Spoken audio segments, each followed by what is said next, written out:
Okay.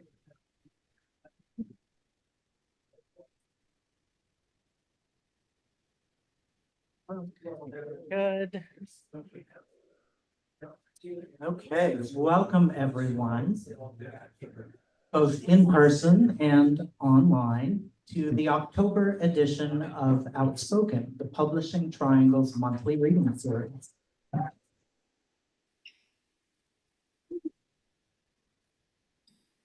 My name is Greg Newton. I'm the co-founder of the Bureau of General Services Queer Division, along with my partner, Don Jokum. We founded the Bureau back in 2012 as an all-volunteer independent queer bookstore. And we have been here at the center since 2014. So coming up on 10 years here and 12 years total, which is pretty exciting. Thank you. So as an all-volunteer organization, we are dependent on sales and donations to keep doing what we do. So we especially encourage you to make a donation if you know you won't be buying any books. But if you're able to make a donation and buy books, that's a wonderful thing. And if you're not able to do either, we still love you. Stay and listen. But I'll pass this around. There's some change in the bag. You can also give on Venmo. There's a QR code on the back. For those of you online, you can make a donation on Venmo at BGSQD. There's 5 letters. So the Bureau is open Wednesdays through Sundays from 1 to 7 p.m. And then we often stay open later when we have events such as this. If you're not already on our email list and you would like to be, you can sign up for that at the back of the room or on our website, bgsqd.com. And you'll get a newsletter every other Monday about our many upcoming events. We keep a very busy calendar here. So before I bring Rob up from the Publishing Triangle, I'd like to read a land acknowledgement and a Palestinian solidarity statement. So the Bureau acknowledges that our organization operates on the unceded land of the Munsee Lenape. We encourage you to join the Bureau in signing up to make a monthly donation to the American Indian Community Houses Mannahatta Fund. The Mannahatta Fund, according to its website, is an invitation to all settlers and non-native people who wish to acknowledge the legacy of theft and genocide that comprise the history of New York City and the United States. And you can find out more at mannahattafund.org. I'd also like to read a statement of solidarity with the people of Palestine. As queer people, we know the pain of being cast out. We have been and continue to be despised by many, even by our own parents, families, and communities of origin. This reality evokes in many of us a deep empathy with others who are likewise seen as not as fully human, but as problems to be solved, questions for which the answer is ultimately elimination and erasure. As we watch the ongoing genocide of Palestinians by the State of Israel, carried out with the full support of our government and funded by our tax dollars, we witness the inevitable results of defining a people solely as a threat to the safety and well-being of those deemed inherently worthy of life. This horror compels us to speak out, not only against the current bombardment and siege of Gaza by the State of Israel, but against the historical and ongoing violent displacement of Palestinians by Zionists and the conditions of occupation and apartheid under which Palestinians have been forced to live for over 75 years. In our longing for a very different reality, we take inspiration from the words of Jose Esteban Munoz, who wrote, "Queerness is essentially about the rejection of a here and now and an insistence on potentiality or concrete possibility for another world." And that is from Munoz's Queer Cruising Utopia, which is a book we have in the back. I'd be happy to show you. So without further ado, I'd like to welcome Rob Burns from the Publishing Triangle.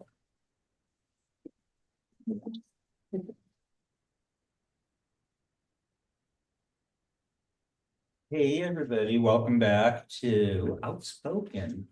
I need to I don't do it often enough, and I hope she's watching, but I need to thank one of our founders from 36 years now, I guess, right? Ago, Michelle Carlsberg, who gave us the title for this reading series. And the sick thing is Michelle's still younger than me. She's a founder of the Publishing Triangle. And I should also introduce you to our current chair, who has not been around for 36 years, but Carol Rosenfeld. Carol?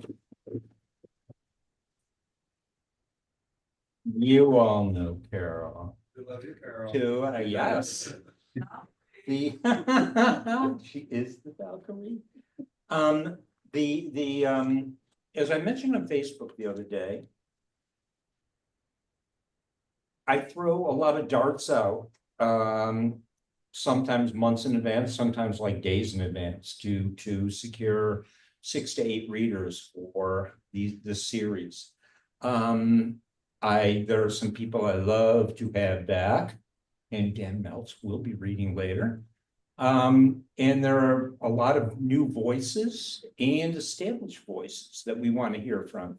And so it just so happens that this month, 4 of our readers are prominent mystery writers, which is kind of exciting because, you know, the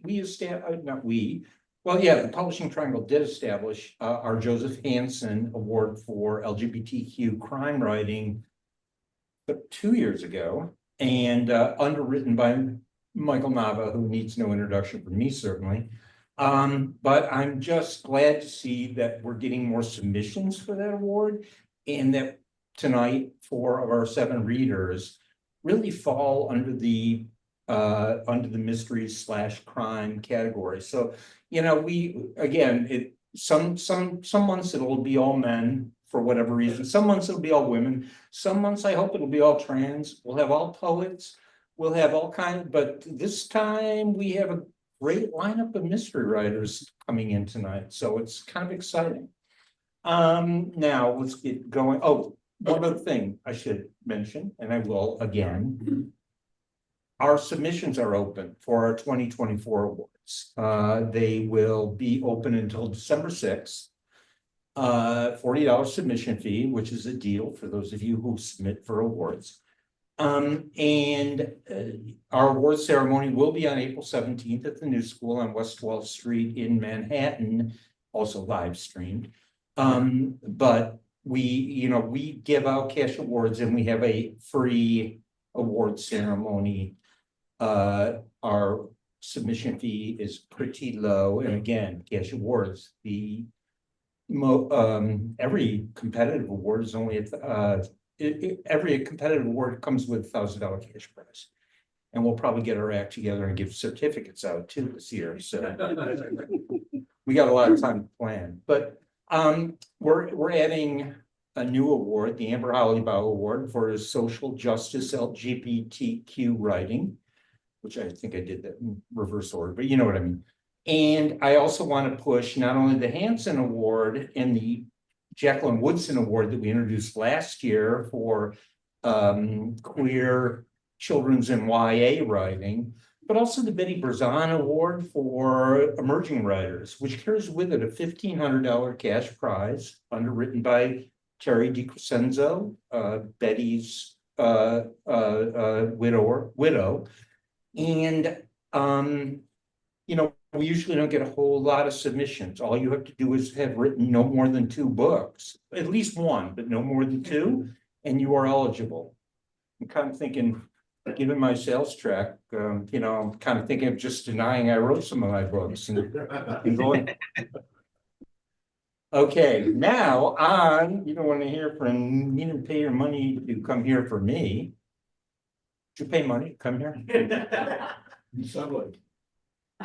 I would like to start with, I ask everyone ordinarily, like, is there anywhere you want to read? And some people are really anal about, I need to be first, I need to be last, I have to be in the middle. This time, nobody said anything except for John Copenhaver, the eminent mystery writer, and he said, I've been up since 4 a.m., so I'd like to start first. So, we encourage people to stay till the end of the program. John you're gonna lead off, and if you drop off, we will understand. Because I'm gonna try to stick it out. I was up at 5:02 this morning, so I do understand. Well, that's early. I got, yeah, no, story of my life though, you know. John Copenhaver's historical crime debut, Dodging and Burning, won the McCavity Award for Best First Mystery, followed by The Savage Kind, which earned the Lammy for Best LGBTQ Mystery. As a co-founder of Queer Crime Writers, he also serves as, by the way, that's a great online group. And if you're in the mystery field or interested in the mystery field, you should join because it's so supportive. Great question. Anyway, okay. As the co-founder of that group, he also serves as a faculty mentor at the University of Nebraska's low residency MFA and teaches at Virginia Commonwealth University in Richmond, Virginia. Tonight, he'll be reading from his latest novel, Hall of Mirrors, the follow-up to The Savage Kind. Please welcome John Copenhaver. Hi, everyone. Thank you so much, Rob, and thank you to the Publishing's Triangle. Hi. And and of course, the Bureau for hosting all this. That's amazing. And yeah, let me underline, please, if you're aspiring or a published queer crime writer, check us out at www.queercrimewriters.com. It's a cool organization. Anyway, on to the reading. I am going to read from, as Rob mentioned, Hall of Mirrors. It doesn't really need a lot of setup. It's the opening chapter of the novel. It is a continuation of the story, of some of the characters' lives, I should say, from The Savage Kind, if you're familiar with that book. But I'll just dive right in. Here we go.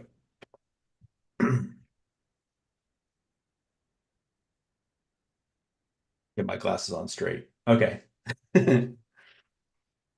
Chapter 1, May 1st, 1954, Lionel. I'm aware of the clear dusk sky beyond the smoke. I'm aware of cherry blossoms hanging in the breeze weeks past their peak. I'm aware of our building's Spanish colonial revival facade, its tiers and molded ledges and balconies sweeping upward. Its demonic grotesque perched on the cornice, looming in vain, having failed to ward off evil spirits.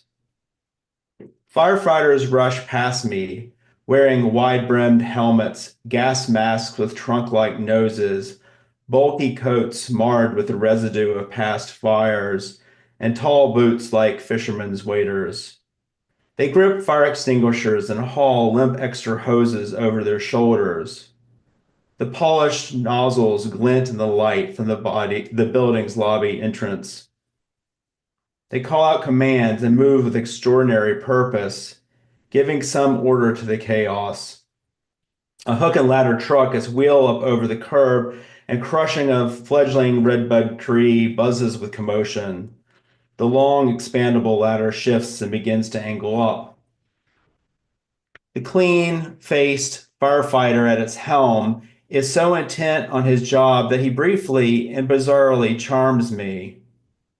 When I first visited the building, Roger stopped near this spot on the sidewalk, slid his hand across my shoulder, a gesture both thrilling and unsettling in a public space, and pointed to windows along the 9th floor. "We'll live up there forever, darling," he said, leaning in, his voice soft, conspiratorial. "We'll throw parties. We'll sip martinis and watch DC blink to life in the evenings. Just you and me." I cracked those windows at his request this morning to let in mellow spring air. Now, a ribbon of black smoke seeps from those raised sashes, and I'm sure I spot a flame flicker behind the glass. A line of poetry surfaces, his eyes darkened by too great a light. I think it's from Ovid. I think. A god riding a chariot too close to the sun, blinded by its rays. Perhaps that's it. Roger and I have flown too close and got burned, or burning. Philippa standing beside me, her hand gently touching the back of my arm, an awkward but tender attempt to console me. Judy, not the consoling type, stands a few feet from me, her arms crossed, her chin up, her dark eyes like twin camera lenses recording it all. Maybe Judy or Philippa mentioned Ovid. They tend to go on about cultural tidbits. Gloria Graham was just glorious in The Big Heat. Or did you see South Pacific at the National? Those songs stuck to me like glue. Or hand over Kinsey's new book. I can't wait to hear what he has to say about women. Or maybe the poet's words echo from my grade school days, something I was made to memorize but forgot, something buried deep, dislodged as I watched my life turn to ash. I should be screaming. I should be crying. Maybe it's shock. How did this happen? Was it my fault? Did I forget to turn off the stove? Did Roger fail to unplug the toaster? He can be forgetful. What about the bathroom heater? The towels dangled too close to it. I've noted it before. Maybe it wasn't our fault, but carelessness from another of our building's residents. A janitor ashing a cigarette in an oily bucket, or a housewife neglecting her curling iron. Or maybe it's a defect in the fuse box, or an old mouse-eaten wiring, or a spark from colliding elevator cables.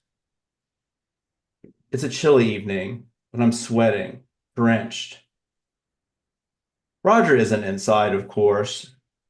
Sure, he said he would be home this afternoon, but he would have stopped the fire if he were inside. He would have used his strong runner's legs, dashed into the hall, yanked the extinguisher from the wall, and choked the flames with sodium bicarbonate. His naval training during the war and his ability to stay cool under pressure would have served him well. No, he's not there. There's no way. Maybe he's out securing work. We need him to find a new job, a damn good job. Or maybe he ran to the store for dinner fixings. Just in case, as a cosmic barter, I lean into the horror. Take my things, I say to God, to the universe, but just don't take Roger. In my mind, I fly up 9 stories and turn back time an hour. I'm standing in the middle of the room we created by knocking down the non-load bearing wall between the dining and main living areas. It's spacious, contemporary, and furnished with low-slung Herman Miller pieces in rosewood, upholstered in fabrics with bold geometric patterns. Against the back wall stands my gift to Roger last Christmas, a record player cabinet filled with Sinatra, Miller, Cole, Gillespie, Davis, and Peggy Lee. And beside it, a brass bar cart stocked with gin, martini glasses with delicate stems, and a big glass shaker that weighs a goddamn ton. We papered the far wall in a bold poppy print, modern and a tad garish, absolutely a statement. It's there, amid the poppies, that I imagine the first flame emerging. As if the bright red-orange petals, inspired by their color, transmute into fire. The thick paper bubbles and hisses and begins to peel off. Strips float to the floor, igniting the thin layer of linseed oil polish and sending a ripple of bluish fire across the wood. The glass on the starburst clock, now circled with flame, cracks and pops out. The hands stop. 7:24. In a blast of heat, the upright piano makes a strange sound, like ghostly fingers swiping its strings. The photos of Roger displayed on its top waver and topple over. They are black and whites of his dead grandparents, his mild mother and hard-visaged father, his grim aunt and uncle, his myopic sister Rose Ellen, him looking handsome in his lieutenant's uniform, and the two of us on a hike in Shenandoah National Park, pressing close, laughing, soon to be tugging at each other's clothes behind a boulder, giggling like damn idiots, aroused and happy, so happy. When the photo of us crashes to the floor, my heart lurches. Having gathered immense and uncontrollable energy, my imaginary blaze suddenly roars at me, bringing me back. Roger and I are good at imagining the worst, an occupational hazard. I remember a scene in our third Ray Kane novel, Seeing Red. McKee paused at the door, heat radiating out, inky smoke blooming from its keyhole, its doorknob a branding iron. What was inside was more than some maniac arson's delight, but a demonic force, sentient and vicious, poised to consume. Had Roger written that passage, or had I? I couldn't remember. Then I smell it. The actual fire. It's a greasy odor, like an old furnace, and then something sulfurous and nauseating. The scent of death, burning hair. How could I smell it so far away? Am I inventing it? Oh God. The wall of numbness cracks and pain floods in. It's a sharp physical pang that knocks the breath out of me. My knees wobble and I lean into Philippa, who, at a svelte 22, is 50 pounds lighter than me. She catches me, her grip assured as if she were bracing for this, my collapse, and steadies me. Judy steps close, gazing at me, her eyes concerned and quiet, even a little cold. As the tremor dissipates, tears well up and I sob. Somehow, I know that Roger is dead. Thank you.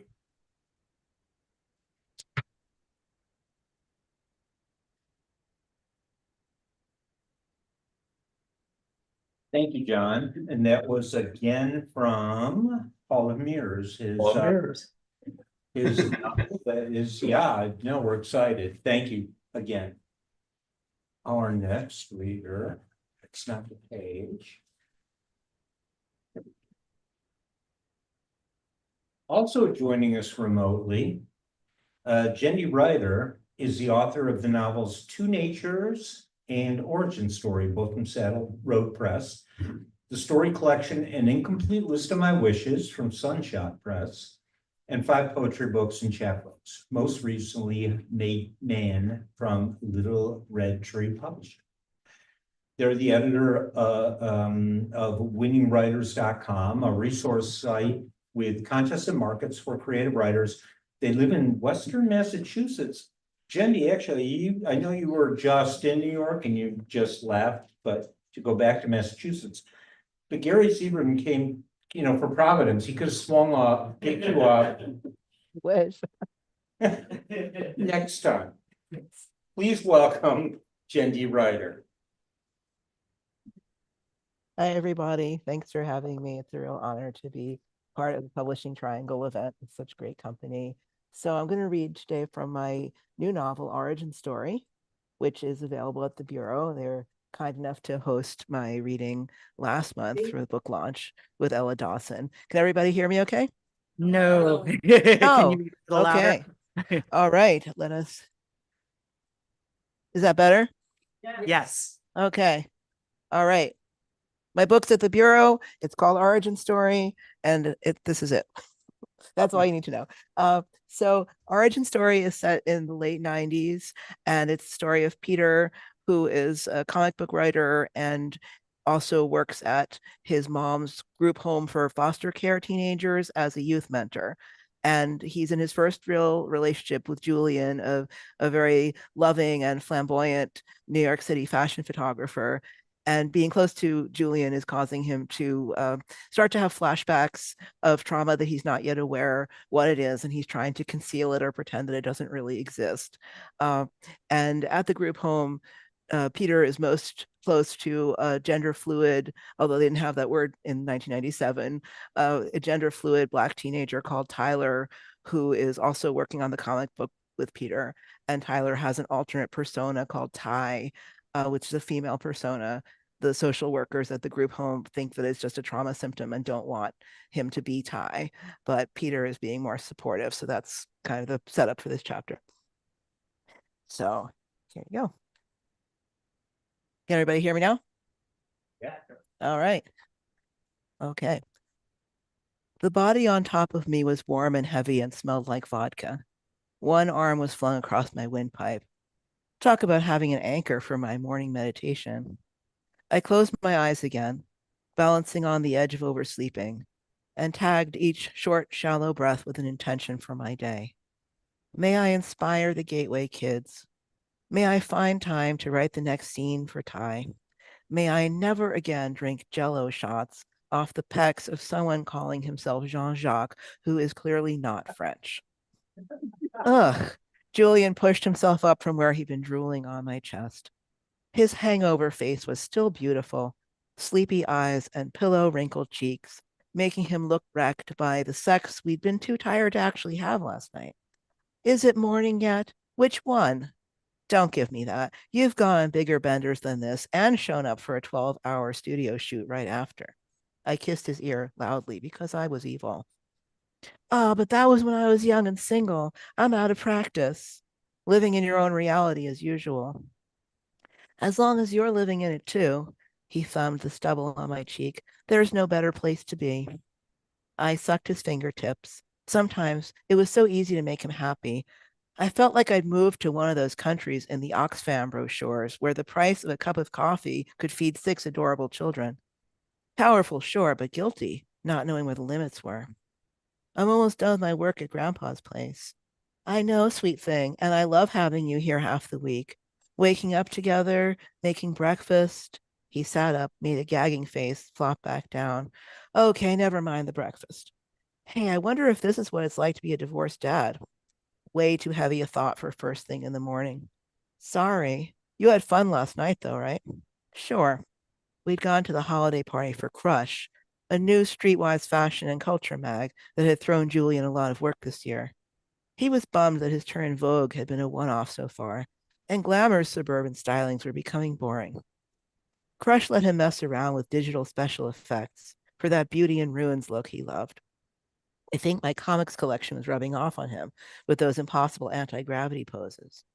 Crush's shtick was covering both men's and women's wear in the same issue, gender matching of models optional, which meant they'd either start a decade-defying trend or go out of business next year for lacking a defined customer base, or possibly both.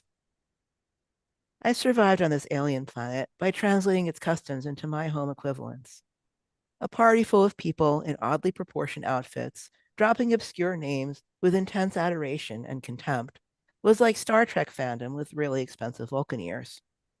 When Jewel forced me into some Italian suit that rearranged my butt cheeks like a cross-your-heart bra, I decided it was part of being a good subby. Armani nipple clamps? Yes, sir. What about you? Did Jean-Jacques' posse show you a good time? Not the kind you're thinking of. Jules' voice was muffled as he'd rolled face down onto the pillow, ready to sleep again. It's okay. I wasn't making a crack. I like seeing you show off on the dance floor. Liquid all sweat and muscle, flashing in the lightning shock rainbow strobes. Guys were drawn to him. But I wasn't insecure that a trick could win him away from me. Not anymore. I've given up my wicked ways. The only one who gets a piece of this peach pie is getting out of bed. Why? He tugged on the leg of my boxers. New weight training client. Then I have to set up for Cheryl's presentation. Why do I always date guys with real jobs? He groaned. I forgot her publicist rescheduled her for today. Thanks for giving her a slot, by the way. She's really trying to turn her life around. Aren't we all? You don't need to. You're Clark Kent. Want to leap over my tall building? You're impossible. I laughed and jumped on top of him. I felt his hardness against my belly, but he was waiting for me to move first, not grabbing after I'd said no. I sank into the warm, soiled bed, inhaling the fumes of last night's drink and crowds. What if this was good enough to be my life? To be me, whoever I was when the work paused, super nothing, rescuer of none. Then no thoughts but the flooding urgency of hands finding tender places, pulling us together, pumping towards climax. Afterwards, standing up in the shower by myself, I was hit with vertigo.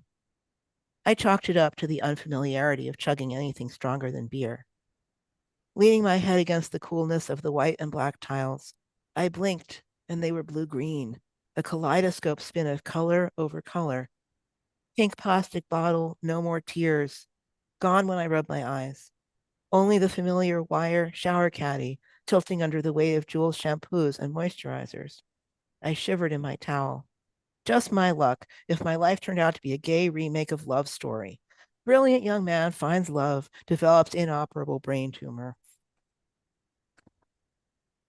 I couldn't put Julian through that. I had to leave now before I broke his heart. Can I pee already? Chelsea's answer to Ryan O'Neill banged on the door. Fuck that. I was going to see Paris before I died, metaphorically speaking. I opened the door. What would you do if you had only a year to live? Pee in the shower to save time. He didn't smile, though. And don't talk about dying or I will murder you. I'm sorry. Everything's fine. Wonderful. I kissed him extra long. But the question dogged me as I blended our breakfast smoothies. Our generation came out in the shadow of death. That was old news. I'd coped with it the opposite way from Julian and most of our friends, too many of whom were gone now, or facing an unknown future of chronic illness managed with the brand new drug cocktails. They lived for the beautiful moment. I stubbornly refused. I smacked the Reaper in the eye with my resume. But did I love any of my work enough to spend my last ounce of juice on it? Like Frida Kahlo covering her body cast with painted butterflies? Where was my Paris? Cleaned up in his green velvet robe, Julian lounged on a kitchen chair. What time is Cheryl's spiel? After I process my pictures from yesterday and pick up some new girls' portfolios from Manhattan Model Management, I could take you both out to dinner. 3:30, assuming she's not late. I'll give you a call. If you have time, would you come to the presentation? You can handle her, darling. Don't worry. I don't want to cramp your style. I don't have a style. Well, this is how you get one. I ruffled his hair and with my other hand whisked away the small bottle of rum he was about to splash into his banana coconut soy milk drink. Come on, Peter. I've got to keep my blood alcohol levels level. Jesus cleanses the temple of our body from the money changers of addiction, I quoted Cheryl's book. Jesus also turns water into wine every Sunday morning at 10. It's Thursday. He sighed theatrically. You poor man, you'll be so horny tonight, and wifey will have a dreadful headache. Speaking of which, why were you asking about bucket lists just now? Are you sick? Vertigo again? The photographer's eye missed nothing, liquored up or not. I should have known. It's nothing. I'm a hypochondriac. No, you're not. You never think about yourself. Maybe that's the problem. I'm working too hard. I need to meditate more. Okay, but if you have any more of those weird spaced out moments, check it out with a doctor. Sure, hun, I said, but I wouldn't. Occasionally, very occasionally, seeing a shard of someplace else from the corner of your eye wasn't a symptom of AIDS, but it was an excuse for men with wire-rimmed glasses and flat voices to lock you in a small white room without your belt and shoelaces. I'm just going to skip ahead a little bit to the scene with Cheryl so I can get my time in here. He's a gateway with Cheryl, who's a former supermodel, who's now like an influencer. Julian had thoughtfully dug up some back issues of Femme New York, Mademoiselle, and Allure so the kids could see Cheryl in her fashion model prime. Styles from 1991 already seemed laughable to these snappy teens, but underneath their cool pose, they were impressed. I thumbed open a random page to Cheryl's melon round rear end, glistening in a skimpy bikini bottom, and in a flash, I was in Ben's room. That's sex. She's on his face. Ben shoving the wrinkled page at me. Her bush swallows him. Ben laughs. Pretend I'm not gagging. Pretend it's news to me. I knelt on the floor, head down, acting like I was checking the microphone wires until my latest spell of whatever this was passed. Scanning the room to steady myself in the here and now, I noticed that Mika and Ty were the only ones missing. The former doing Christmas shopping with his dad, the latter AWOL. Checking his room was my excuse to take a breather. I walked in on a mess. Torn pantyhose and crumpled blouses spilled from a trash bag on the floor, with lipsticks rolling underfoot. Ty slumped in the middle of a sheet half pulled from the bed, picking angrily at his press-on magenta talons. What the heck, dude? Did a tornado hit CVS? It's time to come down for Cheryl Kingston's presentation. We'll straighten this out after. I ain't a dude, and I don't need to hear some bitch talking about girls' makeup. It's not optional, and we don't use that word about women in this house. I softened my tone. What happened here anyway? Quick version. Nothing, Ty muttered, head down. Just throwing out some shit. His fingers worked at the sheer gauze of a leopard print scarf, winding, stroking gently, then yanking taut as if to rip it, but unable to. I took a gamble. We're not trying to police your style, Ty. We just want to help you become a whole person. The same person all the time, with all of your feelings. You gonna wear a dress, Pedro? What are you even talking about? He looked up with scorn. Ty isn't a style. She's a person, a character you play. Pharmacon is a character. Fucking concerned social worker is a character. Everything you do is fake. You're not my friend. I kept my temper with difficulty. My neck felt rigid. Must have hit the machines too hard at the gym. Whatever else I am, I'm your staff mentor and I care about your future. Cheryl's been through some of the same things you have, and she's rebuilding her life because she stopped fighting with herself and faced reality. I think you could learn something from her. Ty turned away again, binding and unbinding his wrist with the scarf. She's going to talk about girly fashion shit. I don't want to deal. I understood now. Hurts too much?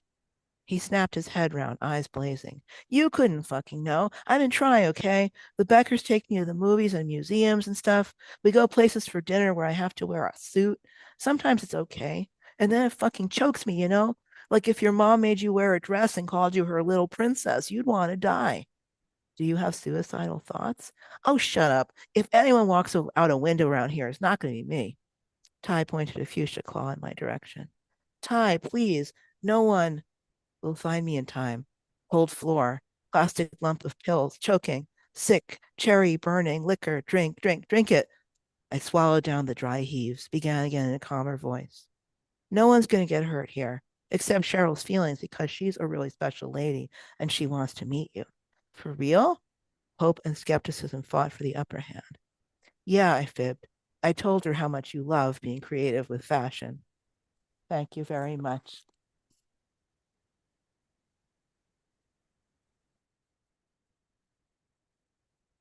Jendy Ryder, thank you, Jendy. I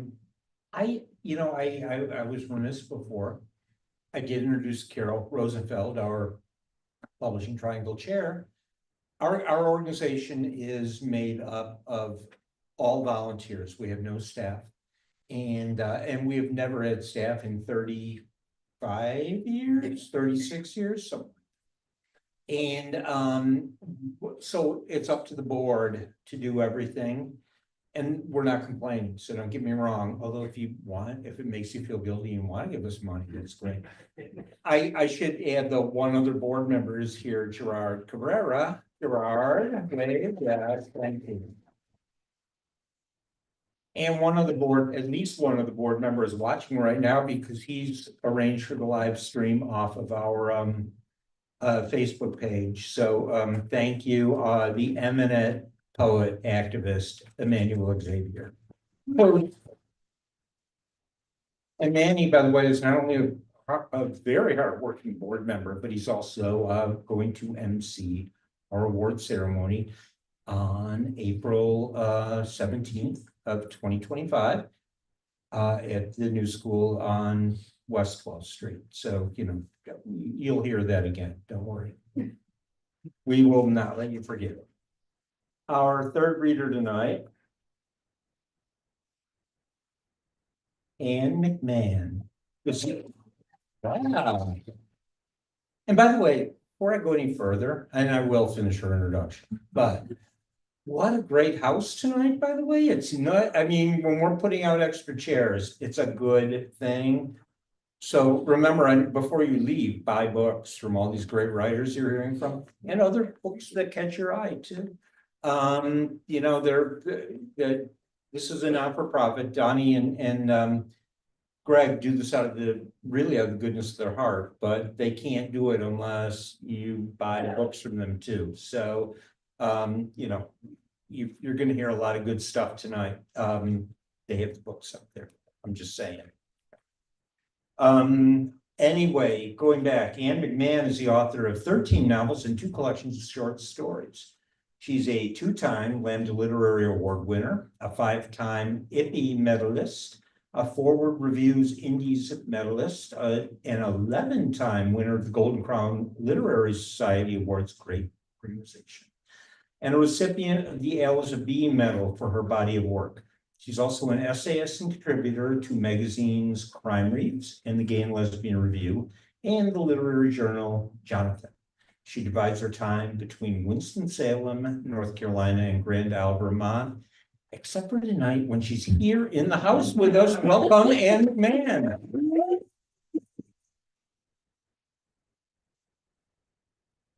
And while I am making her way up, I meant to bring dust tonight, which I'm semi-reading while I'm judging for an awards, which I'm not supposed to announce what it is, so never mind. But I won't, but I'll still have it up when I leave. Just say it doesn't stop. It doesn't, it's great. Oh, thank you. And Carol actually is the one, you can come up here, Bill. Carol knows that I come out of, I mean, I was steeped in politics since I was like 2. Clearly back in the the second Bush administration. So, yeah, why you all looking?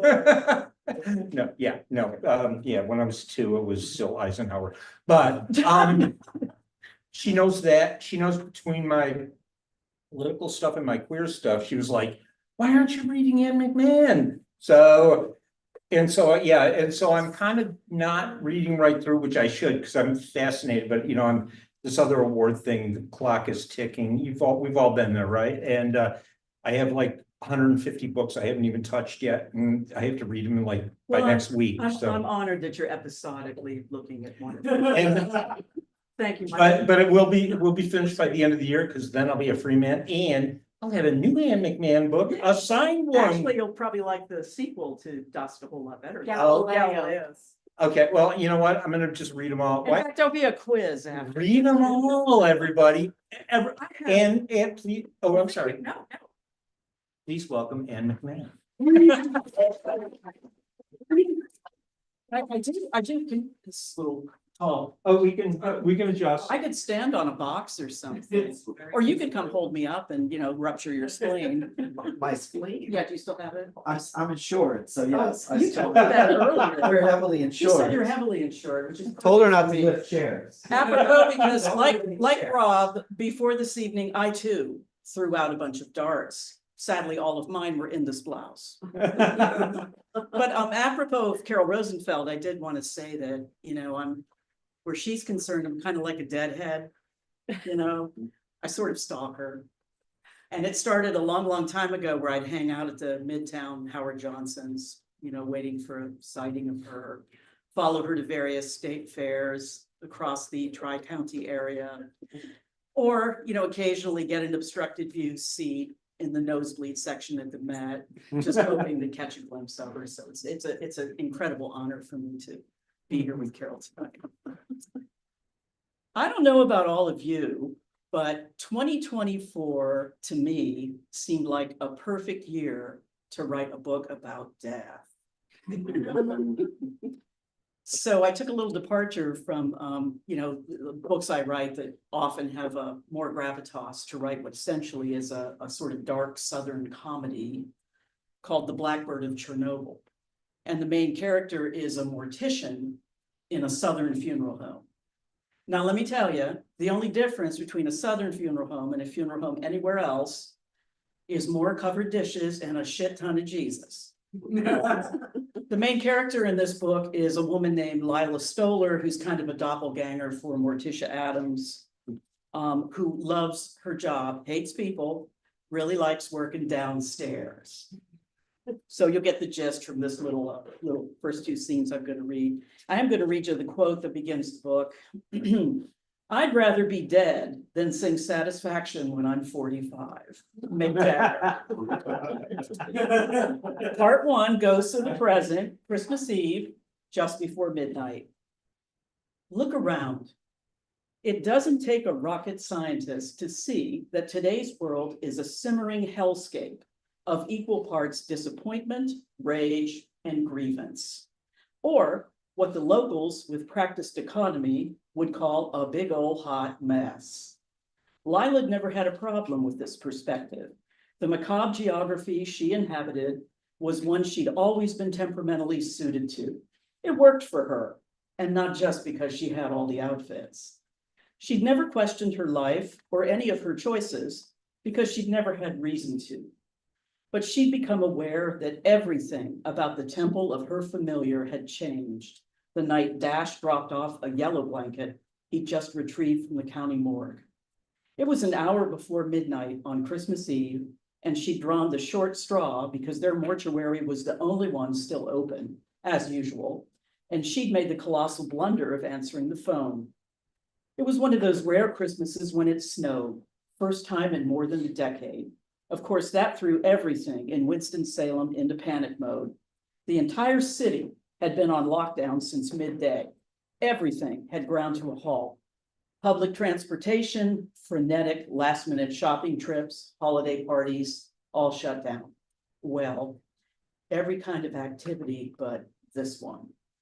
Death tended not to be bothered much by the weather. 15 minutes later, she stood just inside the big bay doors at the back of the building, trying to dodge the swirling snow, while Dash backed the county's nondescript black van into their receiving area. She thought about Dash as she waited for him to get out of the van. He was a wiry little guy of uncertain age who'd been ferrying bodies around the county since the Dead Sea was just sick. Standing there in the cold, Lila thought back over how strange it was that in all the years she'd known him, they'd rarely had conversations in the daylight. That was largely because Dash delivered his dark passengers during the night shift. Lila's father always called him DoorDash, Death's delivery man. That was about right, but this modern day Charon piloted a beat to shit Ford Transit van that burned oil and belched black smoke like a steam shovel. What's the story with this one? Lila asked idly, more to kill time than anything else, while Dash transferred the body bag to one of their gurneys. Beats the hell out of me. Some urban camper who froze to death under the Miller Street overpass. Poor bastard arrived dead and stayed that way. No ID. Merry fucking Christmas. Dash handed her a clipboard. A chewed up ballpoint pen attached by a frayed string swung crazily in the cold wind. Give me your Santa Hancock on this so I can get the hell out of here. This is my last drop off. Lila signed the chain of custody ticket and handed the clipboard back to him. Kind of sad. Dash looked at her with his colorless eyes. Holiday spirit getting to you, Stoller? Of course not. Dash's suggestion irked her. But even you have to admit there's an epic sadness attached to dying alone in the cold at Christmas. Yeah, just like a goddamn Tolstoy novel. He tore off a copy of the receipt and handed it to her with a shrug. Seems to me like we die alone no matter what damn day of the year it is. He shrugged. Oh well, whoever the hell he was, now he ain't. That's it. That's it, she agreed. Dash continued to stare at her with narrowed eyes. The snow had gained in intensity while they'd been standing there. The baggy cardigan she pulled on wasn't doing much to keep the wind out. You okay, Stoller? He asked. Oh yeah. Lila nodded and waved him off. She wanted to get back inside. She figured their latest John Doe had already spent enough time outside in the elements too. You get on out of here. You got places to be. What about you? What do you mean, what about me? Don't you have someplace to be? Dash asked. I mean, besides this damn cold cut pantry? I didn't. Lila laid a hand on the black bag atop the gurney. But it seems I just acquired a date for the evening. Dash laughed. You're a freak, Stoller. Anybody ever tell you that? All the time. He gave her a little salute and climbed into the van. She stepped back to avoid the explosion of black smoke she knew was coming. She watched his taillights recede until they disappeared behind the snowy curtain of night. Lila punched the button to close the bay doors and stood there a moment, shivering and alone with her new companion. Mom always said I went for the silent type. Come on, Mr. Doe. She kicked off the foot brake and pushed the gurney toward the freight entrance. Let's get this party started. And we flash earlier, back in time, 3 months earlier. Let's make a deal. When Lila's father told her he'd hired a community outreach liaison to liven up the place, she didn't mince words. She told him he was nuts. Okay, she might actually have said he was fucking crazy, but it was the same idea. Why the hell do we need to liaise with anyone? She demanded. We've already got more work than we can handle. We're one of the busiest mortuaries in town. Our coolers could go condo. It's not about increasing business, and please remember that we're now calling ourselves a funeral home. It's more comprehensive and less off-putting to families. Abel Stoller's voice had that patronizing tone it sometimes got whenever he felt Lila wasn't expressing proper reverence for the profession, which was always. It's about improving our brand and becoming more responsive to the needs of the community. There was no way Lila was going to get into the whole brand conversation with him again. She opted for the safest route. In what ways are we not responsive, Lila? Abel made an oblique gesture toward her framed Claude Clay Undertaker print from the comic strip Tumbleweeds, the only thing that could loosely be described as artwork on display in her small office. You plug 'em, I plan 'em is hardly a welcoming sentiment to greet grieving families. I don't greet families in here. She warmed to the topic. I do not greet them here or there. I do not greet them anywhere. Which is precisely why we need sparkle. Sparkle. What the hell is sparkle? Lila asked. Some new kind of rose-scented disinfectant? No.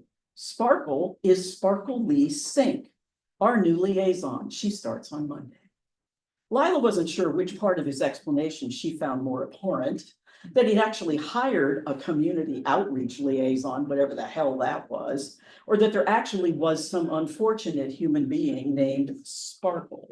You cannot be serious. Do I not sound serious? He asked in his most serious voice. You're right, Lila demurred. If what you're saying is true, you don't sound serious, you sound deranged. Lila, Dad. He leaned forward on the only other chair in her office. It was a cast-off, slap-back shaker model that groaned and complained more than their cranky business ops manager, Kay Stover, did on the last billing day of the month, which was saying a lot. The solitary chair served as an additional testament to the fact that Lila never welcomed customers into the small space or anywhere else in her life, for that matter.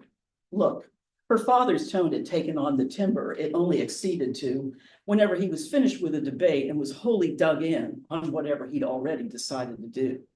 Christmas is only 12 weeks away. After that, I have exactly 1 more week before I formally retire and hand the reins of this business over to you. I want to do everything I can to ensure that it continues to run smoothly and that you are spared from being bogged down in the aspects of daily operations that you've always found to be onerous. Onerous? Lila was impressed by his word choice. Mom's still forcing you to do those wordles every day to impress people. No, and wordles are only 5 letters. Noted. Why are you being so prickly about this? You'll have next to no involvement with Sparkle. She'll interact primarily with Kay Stover, the service managers, and the guys. The guys were the Freeman brothers, men who had come to work for the mortuary back during the days. Lila was busy spending her time devising new and creative ways to set off fire alarms at the reformatory, or as her parents preferred to call it, Forsyth Country Day School. The brothers' given names were Geronimo and Hamlet, but everybody just called them G-String and Hambone. She never asked why. Here at Stoller's, G-String and Hambone took care of just about anything that needed doing. Lila liked to think of them as specialized in-house Swiss Army knives, Grim Reapers. But listening to people who still had a pulse, to her, that functionality was plainly missing from their combined arsenal of tools. I'm sorry, she queried her father for clarification.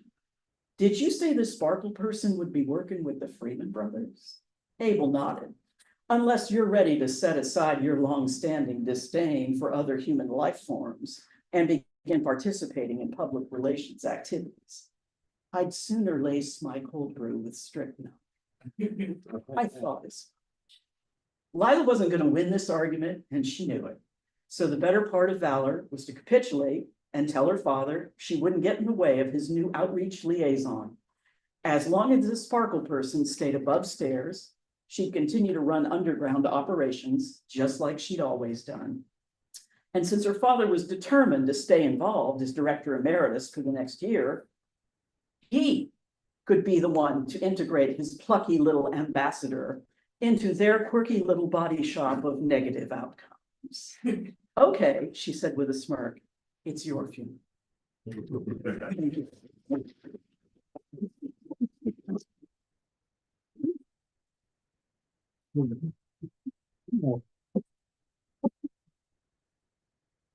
And McMahon, thank you. Our next, I got myself out of order. Here we go. Nico Diaz is a queer Afro-New Rican poet, educator, cultural entrepreneur, and budding playwright, repping the Bronx and East Harlem. His work explores themes of identity, family, intergenerational trauma, sexuality, and love, writing in the hope that as he heals, he can help others heal as well. Nico's been published in Harvard's Latinx Literary Journal, with Palabritas, and Red or Green Books LGBT anthology Out Loud. He's the former chief of staff to the legendary Nuyorican Poets Cafe and curates and hosts two highly successful events at Barrio BX, a Puerto Rican restaurant in the Bronx. I'm sorry, Barrio BX, a Puerto Rican restaurant in the Bronx. Book club and poetry and potions open mic. His first book of poetry, Chin Chin, was published in September. He not only self-published his book, it's fascinating stuff when I was looking online. He also does the binding. Please welcome, I know, he is back to roots there. I mean, really, seriously, please welcome Nico Diaz.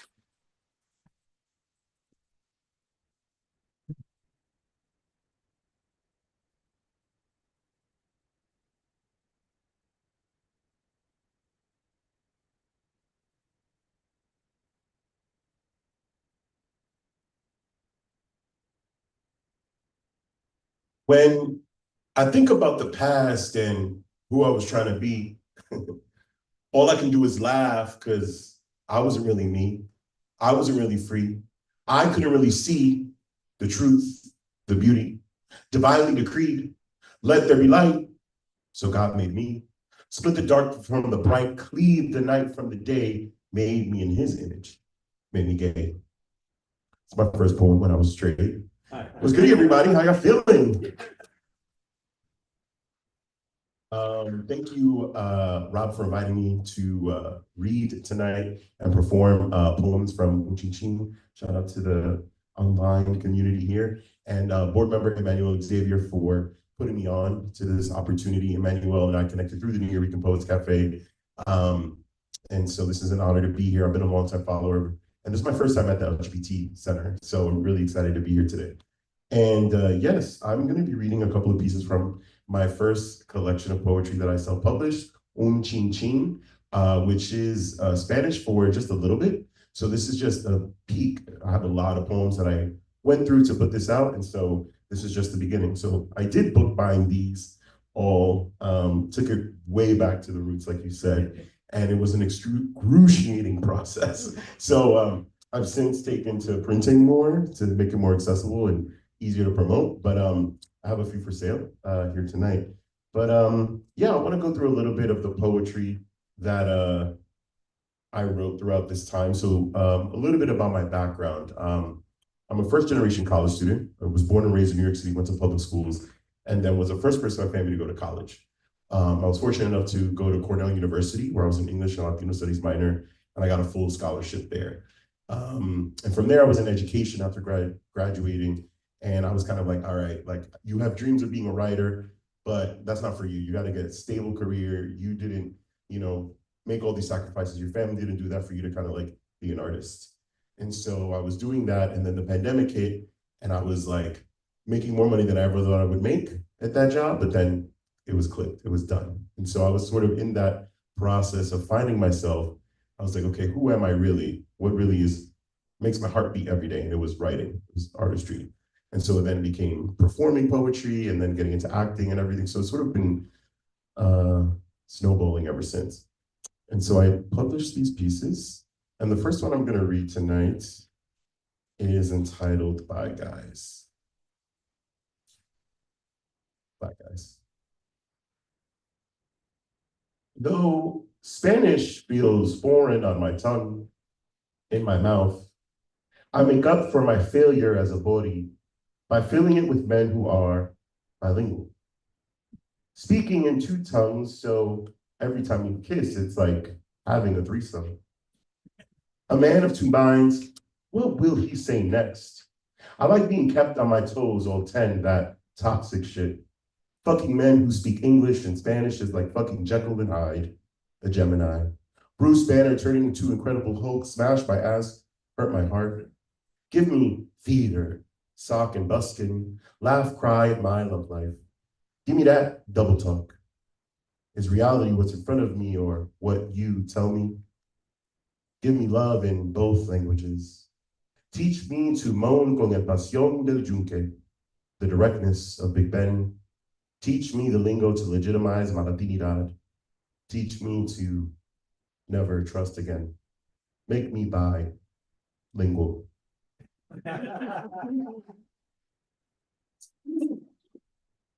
So a lot of my poetry really digs into sort of like, what is the status of being a gay person nowadays, or just queer person, and sort of like the messiness of relationships. I found myself into a lot of situationships. So this one is called Just Friends.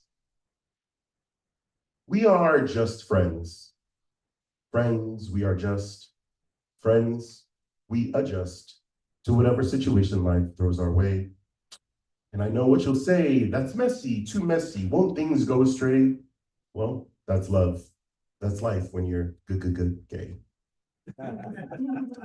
And then this next one, I wrote, so this is a lot of these pieces again were written during the pandemic.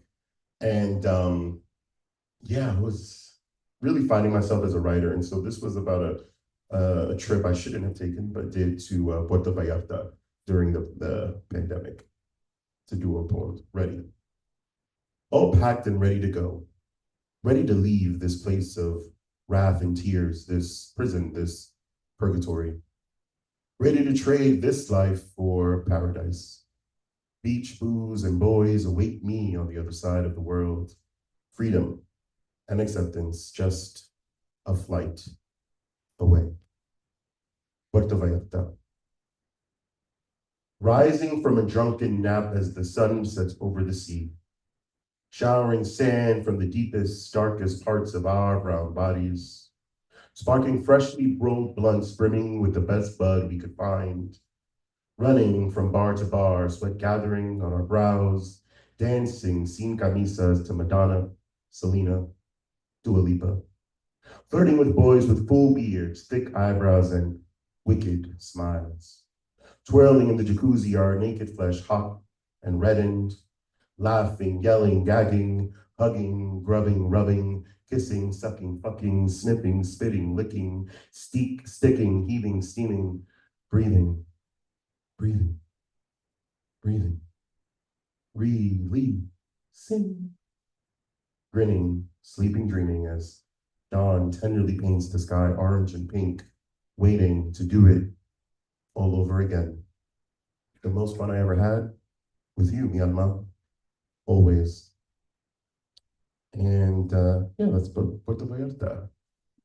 And this last piece is pastelillos, which is a very typical snack for Puerto Ricans to eat, and it was my favorite fruit growing up. Pastelillos. Isn't it beautiful that no pastelillo is ever the same as another? Golden brown, flaky, warm, bubbly, singular, unique, special, like a snowflake, like a butthole, like you. That's my poem. Thank you. So yes, thank you again for your time and attention this evening. I will be selling copies of Chin Chin, $20 each. And thank you again. This was an honor. And I'll pass it back to you, Rob. Thank you.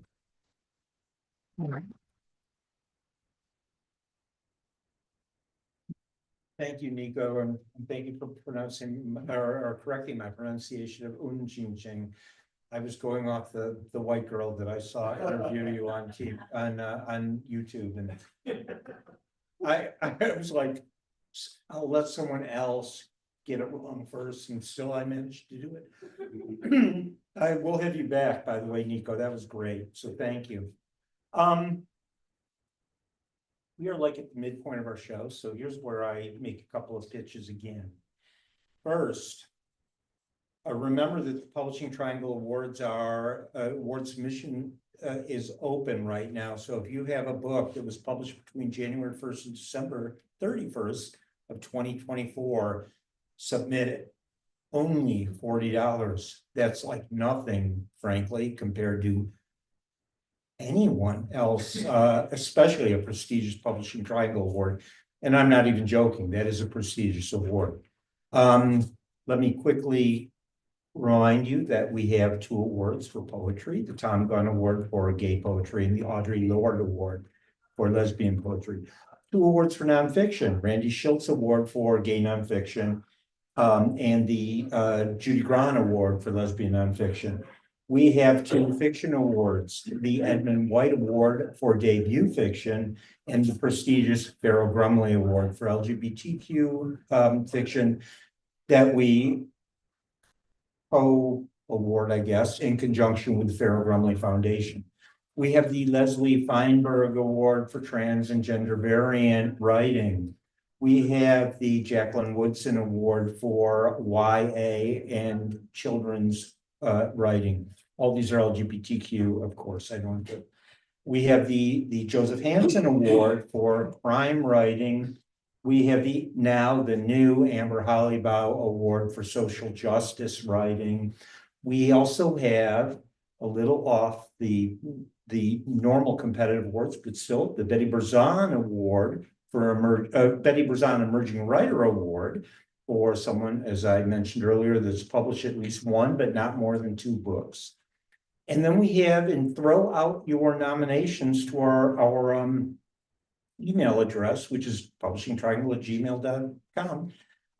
We have 3 special awards, the Michelle Carlsberg Leadership Award, the Torchbearer Award, and the Bill Whitehead Lifetime Achievement Award. So if you have thoughts, throw them out. And those last 3, by the way, the Carlsberg, Torchbearer, and Whitehead Awards, no submission fee. So just give us your thoughts. Doesn't mean you're gonna, we're gonna do it. Next, please join as members if you can, by the way. That's also only $40 a year. I'm not gonna promise you get anything you don't get as someone that just watches us, or comes to this, but you do help support us again. Carol, me, Gerard, 5 other people, we are the Publishing Triangle right now. We're doing all of it. And we're kicking our own bucks too to help move this forward. If you could provide $40, it would be helpful, and we would be appreciative. And then finally, and ultimately, support local bookstores like, the Bureau of General Services Queer Division. And in this case, we are not a non-for-profit, by the way, so when you give us your $40, you can't write it off your taxes, but you can write off a donation to the Bureau. They are your books, you got to pay tax on that. But your donations to this not-for-profit organization is a tax deduction. I happen to be sustaining, I give a certain amount every month. That it just comes out of goes onto a credit card. I don't even know. Well, I do eventually. But, again, and how it works with, by the way, tax deductions.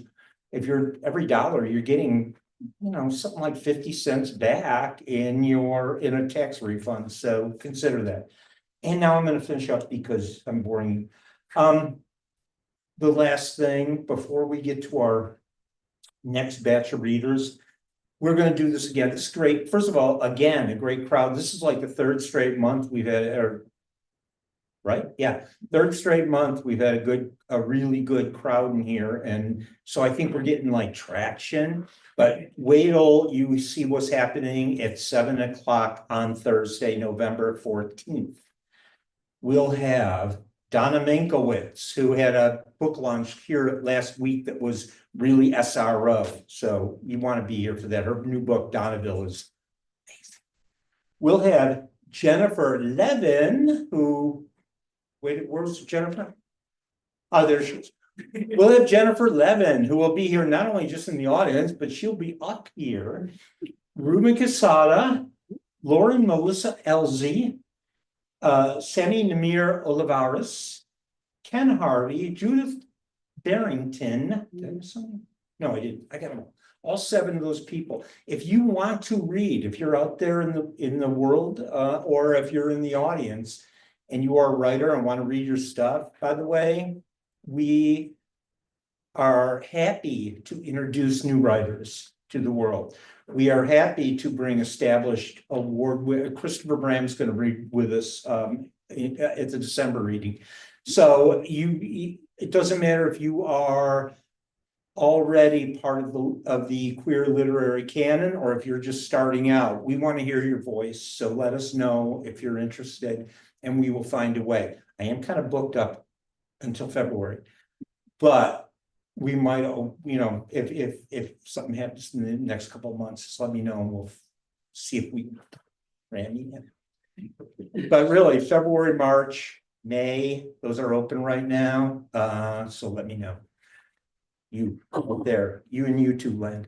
Okay, now I am done. You will barely hear from me for the rest of the night. Don't be sad. Our next reader is Gary Zebrin.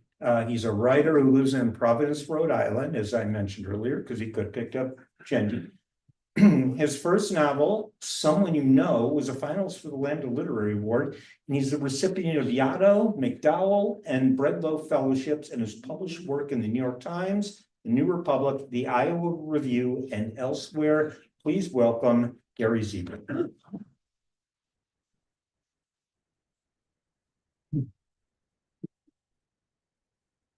Thank you, Rob, in the Publishing Triangle. It's a real pleasure to be here. And can you hear me? I think we want to put this. Yeah, you got it. Now, can you hear me? Yeah. Okay. It's great to be here at the Bureau. Also, it's changed a lot from 25 years ago when I first got here. But what a pleasure! Thank you all. My novel is Hard Island, and I like to think of it as a novel of. Even though there's a crime that happens in the novel, I like to think of it as a novel about 2 families and 2 islands. One, Staten Island, where the main character, Sal Cusimano, lives with his mother, who's spiraling deep into dementia, his adopted brother, who became his lover when they were in high school and has returned to Staten Island, is the parish priest. And his memory of his father, who was gunned down. He was a bookie for the mob shortly before the novel opens. And his blood brother, who is a dirty detective from Manhattan. So it's a novel about that family. Sal also is a ferry boat captain who hauls the coffins and the burial crew and its keepers to Hard Island, which has been the potter's field for New York City for 150 years. And there are more than 1 million indigent, unclaimed, and unknown corpses that have been buried there. I thought what I would do is there's a little bit of romance in this, as well as a crime, but I'm not going to read any of the romance. I'm shy that, but I thought I would focus primarily on the island. It's you may have learned about it recently. Just 6 months ago, they opened it up for visits. You have to sign up for them, but now people can actually go to the island and visit. You can't picnic there, but there are tours that the Parks Department run. The Parks Department, excuse me, took it over from the Department of Corrections, which had run it until about a year ago. So if you're curious about the island, contact the Parks Department. Anyway, I'll just read 2 short passages. This first one is about Sal.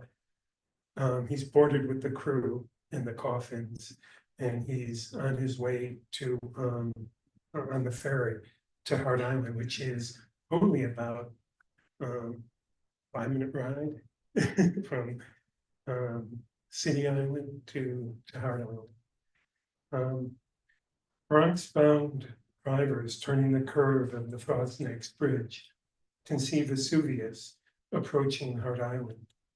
Later, people with binoculars walking their dogs on the shore of Orchard Beach would be close enough to watch the crew unloading coffins. The city bought the island for $75,000 in 1868, and the earth's been open to the dead ever since. The pine boxes and their corpses, none of them embalmed, decompose in 30 or 40 years, depending on the vicissitudes of weather, the winds and rains, humidity and heat, the nature of the soil recharged season by season. The oldest trenches can be opened again, providing perpetual burial ground. A mass grave 15 feet wide and 8 feet deep holds 150 adult corpses, their coffins stacked one on top of another, 3 high and 3 or 4 across. A single white stone marks each mass grave. Because the earliest records are sketchy, no one knows exactly how many people are buried on the island, but it's certain the remains of more than 1 million have been entombed. Any boat, big or small, can run into trouble around Hart Island. Navigation charts warn sailboats and ships of the swirling currents and jagged rocks through Hell Gate Passage. The shoreline is carpeted with dangerous mudflats and other shallows strewn with submerged rocks, some so sharp they can open holes in a small boat's hull, fluke, burrow into the rocky black bottom. Every year, the landing path is dredged to allow the DOC ferry to navigate the slip's walls that extend out like enormous arms to embrace Vesuvius. Sail doesn't tire of berthing the ferry between the rubber rollers, which guide the boat to the dock. It feels familiar, the way going home from CYO basketball practice used to, walking down the steep driveway, side by side with Jason, standing at the garage entry and hearing Sinatra or Crosby filling the house while his father looked through race cards from Aqueduct. Anthony, if he were home, might be nursing some boxing wound, which everyone knew was a knuckle hit in the face or fist in the ribs from a street or bar brawl. His mother always in the kitchen cooking onion-laden sauce or something else Sicilian. Franklin and his docking mates jump up and tie the ropes to the pilings at the stern, and then wrap the others around the starboard and port side cleats. He shouts, moored, and Sail cuts the engine, creating for a second, before anyone says another word, a stillness that he imagines must be like the first moment of peace a dead man knows. From the mortuary of the inn.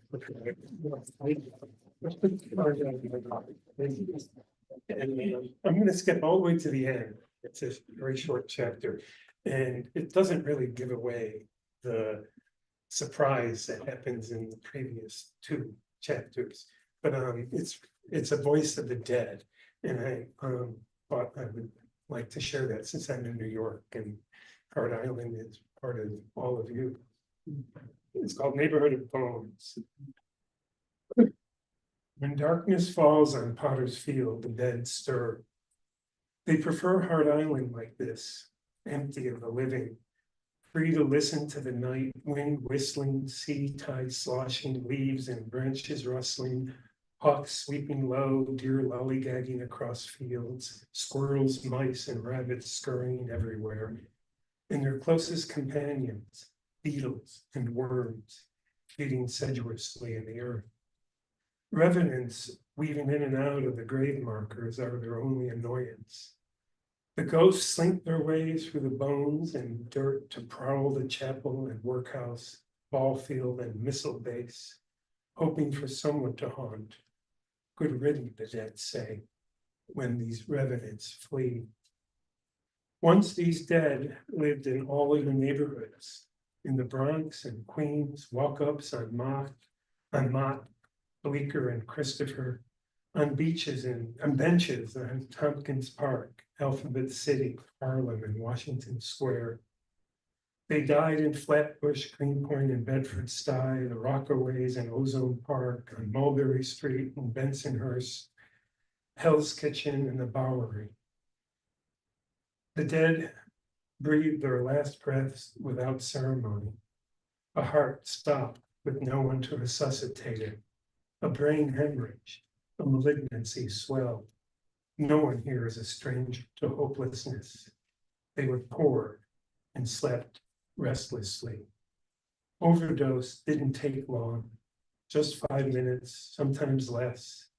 And sometimes someone would lie dead for days before a neighbor, catching the scent of decomposition, called 911 and said, "Something's wrong next door." Many deaths didn't have to happen, but once you're dead, you say, "Hey, what death makes any sense?" The dead don't judge anymore. They made choices. Advantages came their way or didn't. Some seized the moment, others let it slip by. The babies put in the ground, though, are tough, even for the dead. Who wouldn't weep? Their bones are so small, so inchoate. Still, what's done is done, and once the dead, young or old, are buried, depending on weight, sex, the nature of the dirt, a metamorphosis transpires day by day, and it isn't until the dead become bones and memory that they truly know the fellowship of the grave, the neighborhood of bones. Captain Sal used to walk among the markers. Sometimes, in a warm-hearted voice, he would recite what's written on the stone by the dock. He must have loved them. He made so many of them. When Sal talked to himself like this, the dead imagined he was talking to them. Lately, though, he seemed so unhappy. And then suddenly, not too long ago, Sal returned at night with 2 strangers and a freshly dead corpse, trespassers. The dead didn't know what to think. Why would he disturb the quiet of their night? And then the next day, the intruder corpse was unearthed and sent away. Order restored. And now there's another surprise, though this one not at all unwelcome. The dead don't know how or why Sal has ended up with them, but they welcome him into their earth, someone they know. They can almost taste the whiskey mourners pass around. They see how much the captain was cared for and wonder if love like this is buried in this earth, can it spread through their graves too?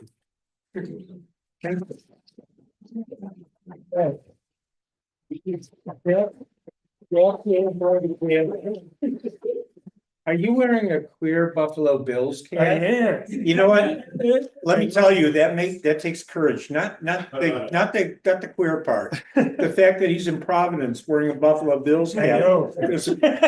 Love it. Not only this is a discreet Buffalo Bills shirt too. These are the colors. Oh, I didn't know it. Yeah.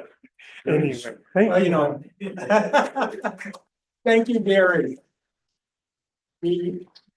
I've been wanting to read this book since I saw Gary at Saints and Sinners read from it at Saints and Sinners Literary Conference back last March, and so I'm happy to pick up my copy, which I'll read after Anne's and Nico's book and all, you know, but I'll get to everyone, believe me.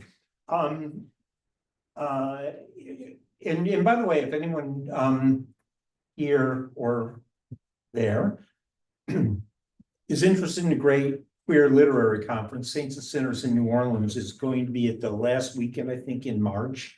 of 2025. Look into it. It is really fascinating. Carol Rosenfeld and I and Gerard Carrera go almost every year. And there's so many great, Andrew Holleran, Felice Picano. There's so many great regulars there to get to know, but, what.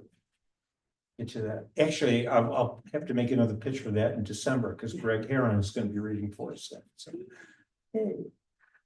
Our next reader is one of my favorites. It was less than a year ago I met him, and I've had him back several times just because now I feel like, for those of you who are old, now I feel like Johnny Carson, I got to know some guy I like, and I'm gonna have him as a guest every week now.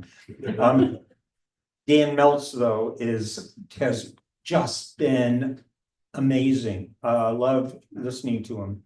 Dan's first book of poems, It Wasn't Easy to Reach You, will be published by Trail to Table Press in February of 2025, so just a few months. David Sedaris is calling the book. He got a blurb already from David Sedaris, okay? David Sedaris is calling the book Funny, Bold, and Moving. Dan's first novel, Rabbis of Garden State, will be published by Rattling Good Yarns in March 2025. This guy doesn't. What kind of winter is Dan Meltz going to have? He's a retired technical writer and teacher of the deaf and lives in Manhattan. Please welcome, and you're going to love this, please welcome Dan Meltz. Thank you, Rob. Thank you so much, Rob. Thanks everybody for coming. So I'm going to read an excerpt from Rabbis of the Garden State. Last time I read from part 1. This is from part 2. So the first part of the book is set in 1966. It's called 90 Miles an Hour, and it's about this lonely divorcee falling madly in love with her Jersey rabbi. In part 2, it's 3 years later, in 1969, it's called Nude Taking a Shower. And in this one, the son has fallen in love with his yeshiva rabbi. So, and this rabbi is gorgeous, and he's the only rabbi without a beard. So he's very dramatic, and he teaches Talmud, and he's teaching them all about the slaves. Because there were a lot of rules about slaves in the Talmud. So at the beginning here, I'm going to skip over the beginning. Andy, the narrator, has dropped an anonymous love letter on top of the teacher's Talmud.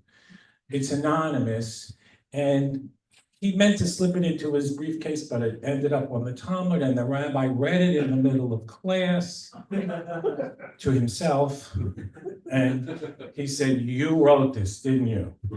It's very dramatic. And he says, "Yes, I did." And then the teacher ignores him for the rest of the lesson. So this is at the end of the lesson, as Andy, dejected, because the rabbi completely ignored him, is exiting the classroom after this very long Talmud lesson. Okay, so this is where it starts. I hope you follow that. I'm going to follow another convention too, because sometimes when people read dialogue aloud, it's hard to know who was talking. So I'm going to use what they do in sign language. So if I tilt this way, that's one voice. If I tilt that way, it's the other voice, just to make it clear. Okay, so a 50-pound slam came down on my shoulder, and I jumped with fright. "Hey," I said, and turned around. Rabbi Lubling was glaring down at me. The sky could have sent down a lightning bolt. The moment was that dramatic. His hot eyes and crazy hair made it look as if a blood balloon had burst in his head and might splatter all over me. He yanked me out of the classroom by the arm and into the hallway. "You're hurting me," I said, but I wouldn't have cared if he ripped my arm off and everyone witnessed or nobody noticed. Rabbi Lubling had slammed his hand on my shoulder, and the floodlights fired, clunk, whoosh, and the test cars crashed, and all the ancient and modern bridges collapsed across the rivers of the Middle East and Asia Minor.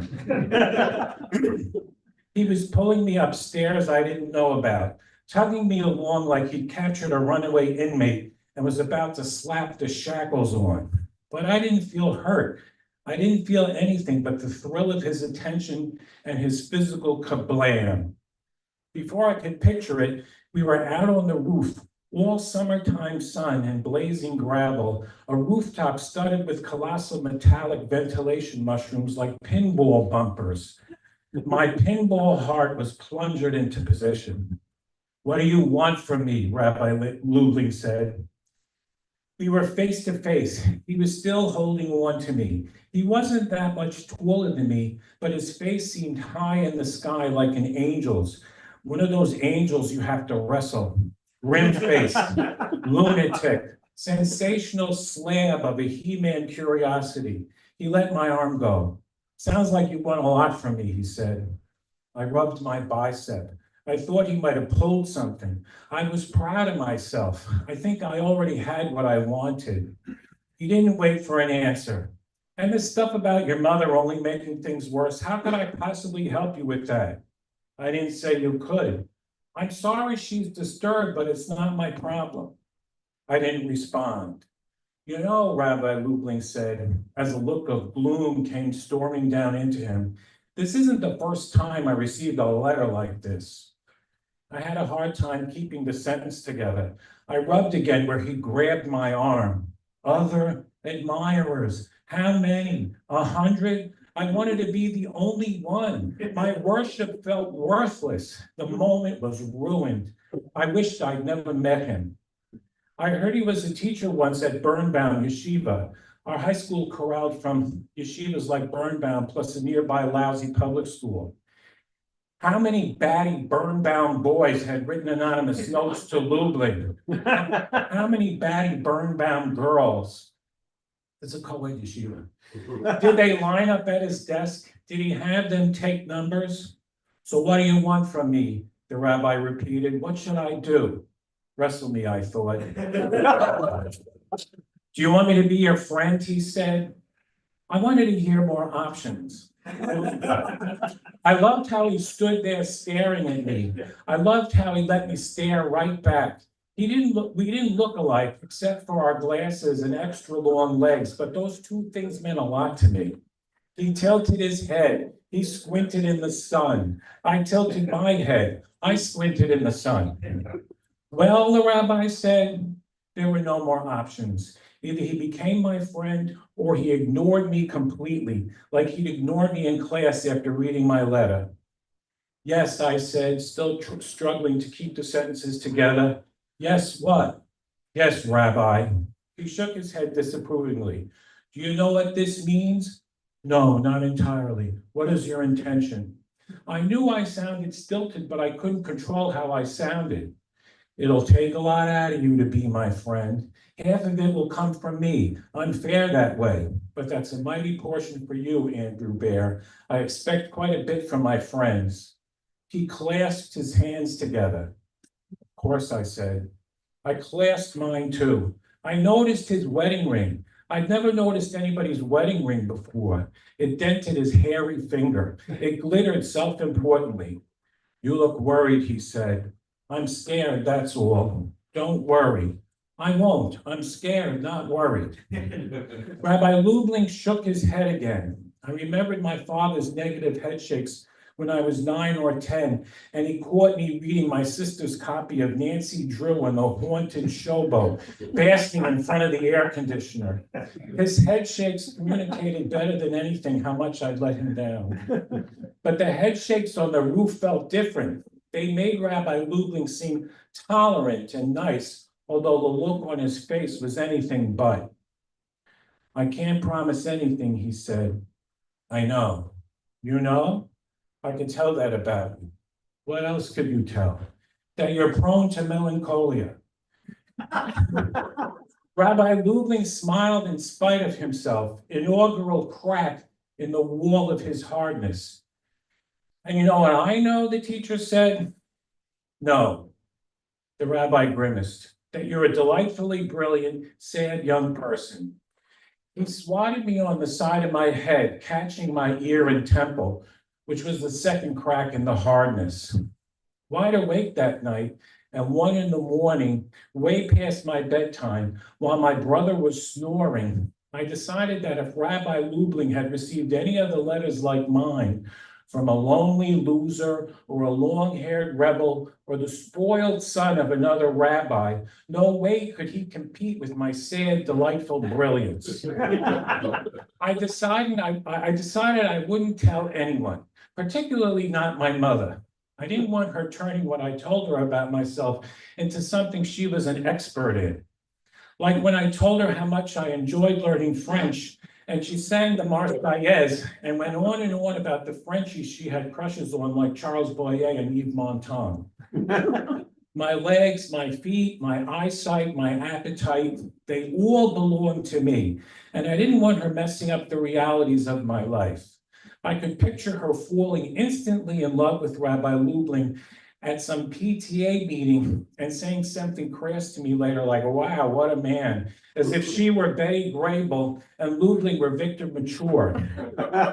I didn't want her batting her eyes and talking his ear off and claiming him as her latest accomplishment.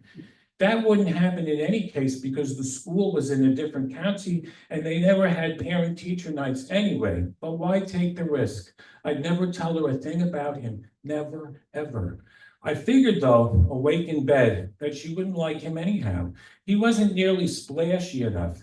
He wasn't a smooth-talking, lectern-grabbing, fire-spitting sermon giver like her precious rabbi you-know-who. He was scholarly and honest, principled and true. He could never stand up at the front of a fancy synagogue and cry hot tears in a flowing white robe at the climax of Yom Kippur. He wasn't that kind of rabbi. Rabbi Lubling looked right at you. He told you what was what. Meanwhile, I tuned out the school and the students. I focused down hallways looking for Rabbi Lubling, for his off-kilter yarmulke, slipping glasses, tortured eyebrows, giant strides. In biology class, I stared at the door, wishing he'd pass. In the second floor boys' room, I'd fumble over my fly, taking my time, hoping he'd appear and whiz alongside me. By my locker, during break, at assembly, or in another class, I dawdled and mooned without comprehending. Define the value of X. Every Hebrew verb is regular. What does the poet mean by the fog comes in on little cat feet? Was that him teaching? Were those his vowels and consonants bellowing out of a classroom? How long until donut time, when I'd pass through the gym and race to the parking lot to see where his car was and notice its direction, east, west, thinking that might clue me in to the parts of his life I wasn't aware of. There he stood over Mrs. Paris, the principal's secretary, initialing his timesheet. There he sat in the teacher's lounge, biting into a sandwich. Chicken, cheese, pastrami, what? Was his wife behind the sandwich? What was she like? Curvy, homely, shrimpy, plump? Would he wink at me today? Would he grab me again? Would he take me in his arms and crush me? I felt dead to everything else but him. I couldn't sleep. Or I slept 10 hours and dreamed we were flying in underpants and sandals over the needle of the Chrysler building. I woke up faint. I lingered under the shower, soaping and re-soaping. I put on my favorite pants with pleats, hoping he would notice, imagining they would please him, endlessly repeating his name in my head. Lubling, Liebling, Aaron, Rabbi. With his face across my fantasies like a purpling sunset, a ghost in the stars. It was depressing and terrific and unsettling and strange. I was waiting for something to happen. That's it.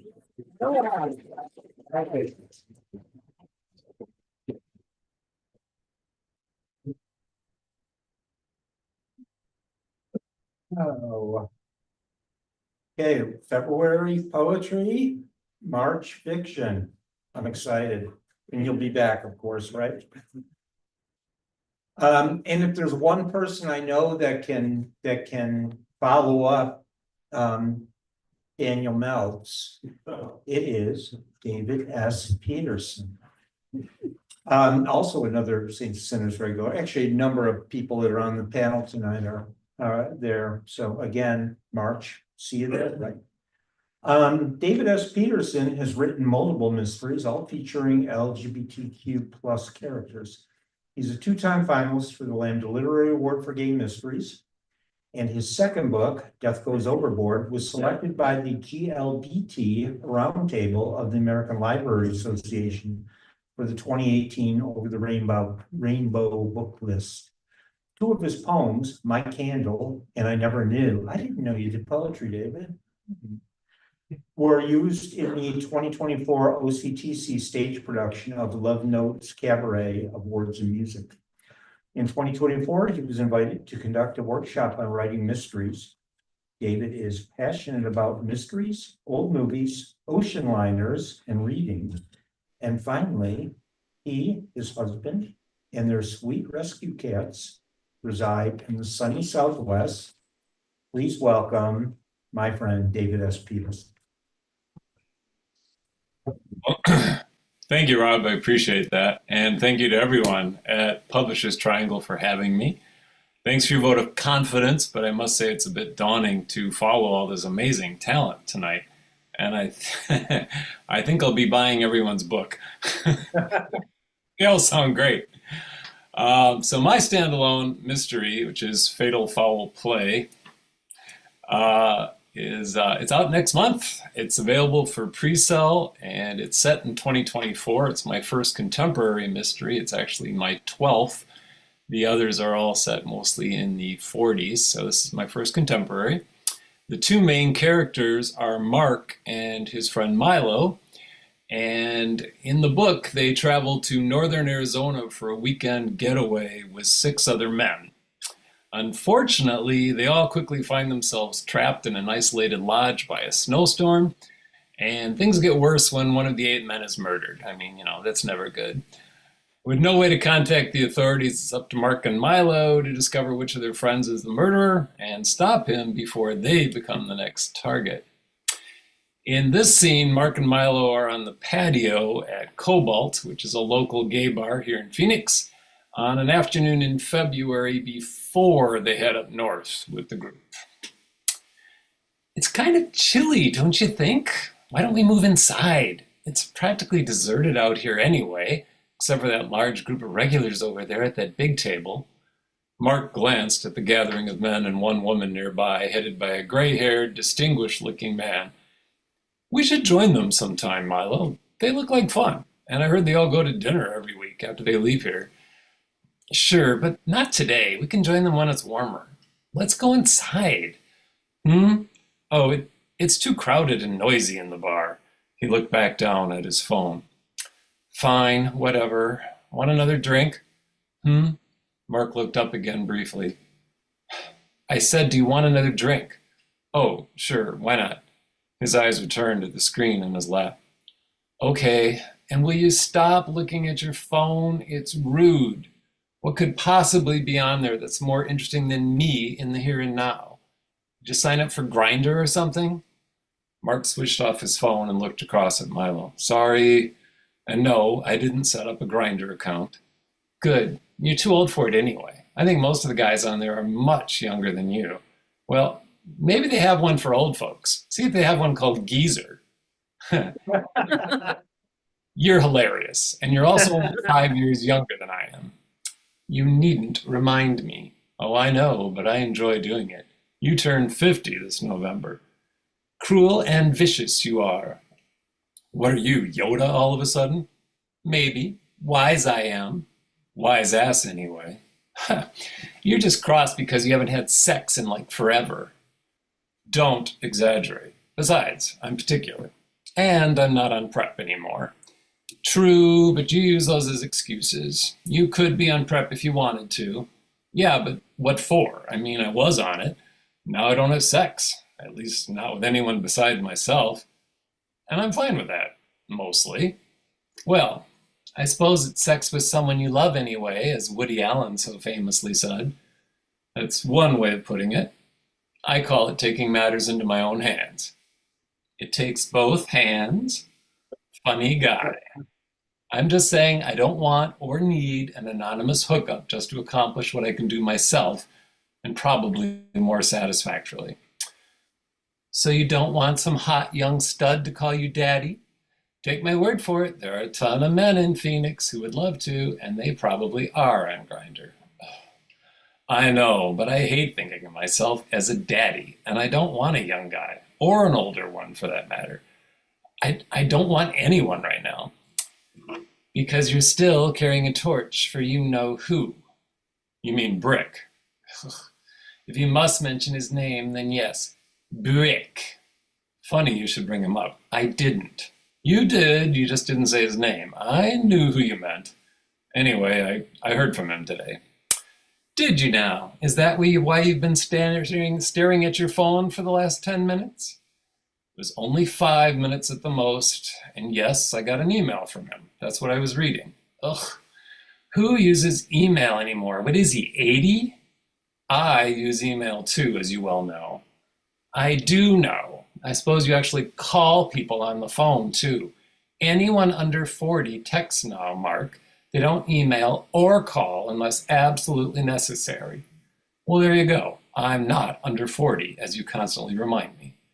But that doesn't mean you have to act like an old man. Next thing you know, you'll have a favorite bench at Encanto Park to sit and feed the pigeons. So what does that troll want?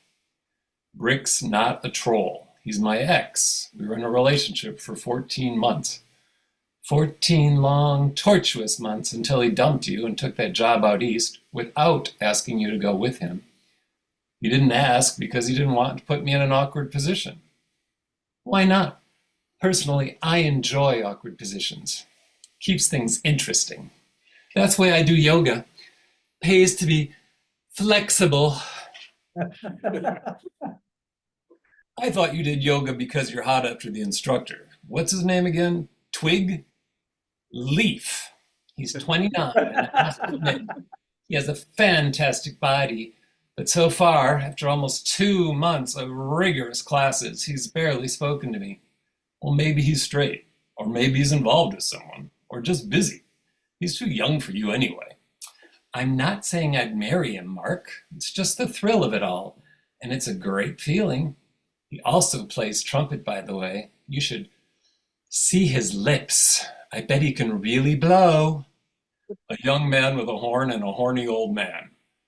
A horny old man on prep, since I don't see anything wrong with playing now and then when the opportunity arises. I suppose I should look into prep again. Better safe than sorry. You mean now that Brick's contacted you? No. Just, well, you never know, you know? I do know, all too well. You know me better than most, Milo, but I really think I could have made it work with Brick long term. Gag! You know what I think? I think if Brick had stayed here, your relationship would have eventually petered out and it would have ended anyway. You would have ended it. You're two very different people in so many ways. Maybe. Maybe it's just the way it ended that got under my skin. It festers like a sliver. Unresolved issues, my therapist called it. A wise man. So what does he want? My therapist? Brick. Oh. Well, he's turning 60 in a few days, and some old friends of his are throwing a party for him up in Flagstaff. He's flying into Phoenix before he heads north, and he wants to know if I'd like to have drinks with him at Fez. So he's returning to the scene of the crime? There was no crime, Milo. What he did qualifies as one in my opinion. He hurt you. Well, I mean, yeah, I was sad and admittedly a bit angry, but it's not like he dumped me for someone else. I cared for him, Milo. I still do. Naturally, though I still think it was more lust than anything. You two had hardly anything in common. Our relationship was complicated. Figuring out all of my remotes for the TV is complicated. What you and Brick had was just a mess. Ugh. Why can't relationships be easy? No relationship ever is, the good ones or the bad. Well, you're right there, even the one I have with myself. Maybe especially that one. You're harder on yourself than anyone I know, and for the life of me, I can't figure out why. You're smart, attractive, kind, successful, yet the longest you've ever been with anyone was the year and 2 months you spent with Brick. That's not entirely true, Milo. Frank and I were together for 19 years. He was the love of my life. Until he died. Yeah, until he died in my arms. Broke my heart more than Brick did. It still hurts, losing Brick and losing Frank.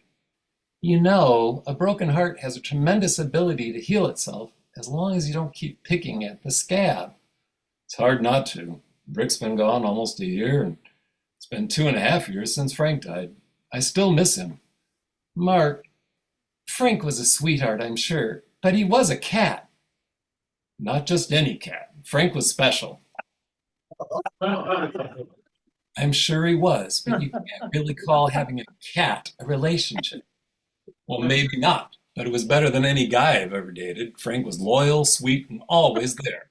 Where could he go? You said you never let him out. Cats are safer and happier when kept indoors. You know that. I know, and I agree. Now you should go to the shelter and pick another one out. And you need to find a man that likes cats and dogs. Too bad they don't have shelters for those. What do I need a man again for? I'm happy being single. Love yourself first, right? I wonder if that's true. Do you love yourself, Mark, or do you just tolerate yourself? Now you sound like Brick. He said something similar when we broke up. He said I was insecure, full of self-doubt, had a fear of commitment, and that I had self-hatred issues. I just sometimes feel like I failed at life. How can you say that, Mark? Because most guys my age they're in committed long-term relationships, or they have been. Most guys my age aren't seeing therapists to figure themselves out. Most guys my age know what they want, and they don't get dumped by their boyfriends over a job offer. Well, you're nothing if not delusional, Mark. I don't believe any of what you just said is true, and I can't believe you do either. But you'll figure it out, and I'll be here when you do. So anyway, are you going to see him for drinks while he's here? Sure, why not? I already emailed him back a few minutes ago and accepted. I see.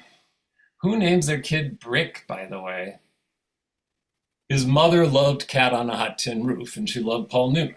His character's name in that movie was Brick. Oh, right.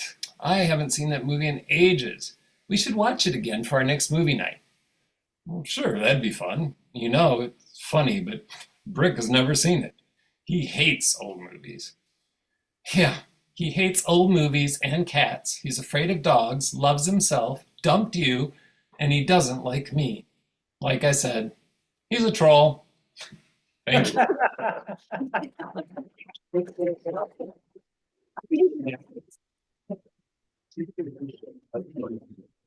What a great lineup. Thank you, everybody. I mean, and let me wait by name.